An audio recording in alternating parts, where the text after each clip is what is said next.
Hai, Assalamualaikum guys. Kembali lagi dalam channel Cikgu Ana. Okey, kita masih lagi di bawah tajuk kecerunan dan luas di bawah graf. Dan hari ini kita akan pergi pula kepada contoh soalan di mana graf itu adalah graf jarak masa.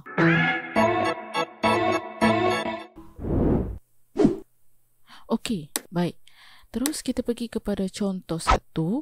Sekiranya kamu masih confused lagi tentang graf jarak masa, apakah soalan yang akan ditanya dalam graf jarak masa, kamu boleh pergi kepada video cikgu di part pertama yang cikgu letak link di atas. Okey? Baik, seterusnya kita pergi terus kepada contoh.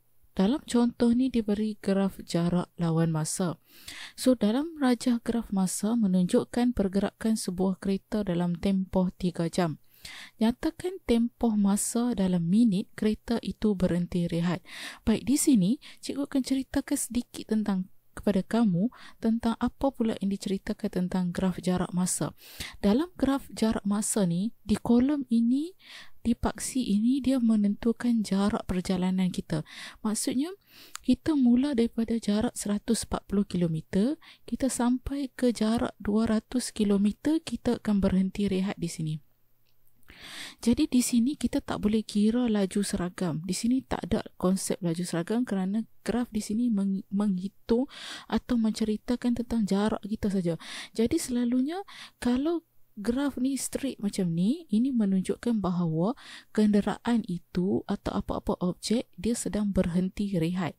Maksudnya dia berehat dalam satu tempoh masa, kemudian dia sambung perjalanan dia bermula daripada 200 km sampailah dia pulang ke tempat asal dia 0 km. Jadi itulah graf jarak masa di mana kita sedang menceritakan tentang berapa jarak dalam tempoh berapa masa.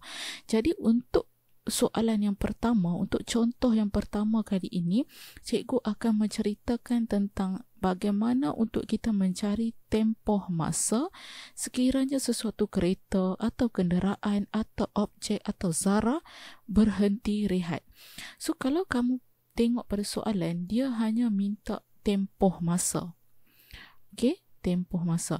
Jadi bila dia minta tempoh masa, graf dia tu pada ketika dia berehat di sini. So, kalau dia nak tempoh masa kita tengok pada ruang masa sahaja dan dia di antara 1.5 jam ke 2 jam. Jadi, berapakah masa dia berehat? Jadi, kita perlu cari beza. So, maksudnya, tempoh masa untuk graf jarak masa, kita akan guna 2 tolak 1.5. Jadi, di sini kita akan dapat 0.5 jam. Tapi sekarang soalan nak dalam minit. So, jam kalau kita nak tukarkan kepada minit, kita perlu darab 60. Jadi di sini cikgu darab dengan 60. So, maka cikgu akan dapat 30 minit. Itu sahaja. Kamu akan selalunya akan dapat di sini 2 markah lah. 1 di jawapan, 1 di jalan kerja kamu. Okey, baik. Seterusnya kita tengok pula pada contoh yang kedua. Contoh yang kedua dia bagi rajah menunjukkan jarak masa. Rajah jarak masa menunjukkan pergerakan sebuah kereta dalam tempoh 2 jam. Nyatakan tempoh masa, masih lagi mencari tempoh masa dalam minit kereta itu berhenti rehat. Kalau kamu tengok pada sini, masa dia dah dalam minit. Jadi jangan tukar dah, jangan darab 60 dah. Cuma kita nak cari pada ketika dia berhenti rehat, tempoh masa dia di sini. Okey, jadi dia di antara 105 tolak dengan 30.